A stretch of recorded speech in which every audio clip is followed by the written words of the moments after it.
Alright, so when this ballast in the diagram, ballast is also called as the choke, receives initial signal, the voltage across this ballast goes up because of Lenz's law and Faraday's law. The AC signal suddenly comes in and is withdrawn. So this is done by the switch, which is a starter.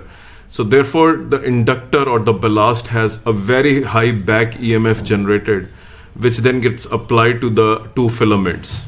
The two filaments have very high voltage across them, and the gas inside the discharge tube is therefore ionized. After some time, the complete gas is ionized, and therefore the switch, the starter switch also no longer is doing on and off, and therefore the overall voltage across the inductor settles down. So at the steady state, the inductor is not playing much role, and at that point of time, the role of inductor is to ensure that the current remains low, and this is because it contributes to the impedance of the circuit, and impedance is due to the AC signal calculated by XL is equal to omega L.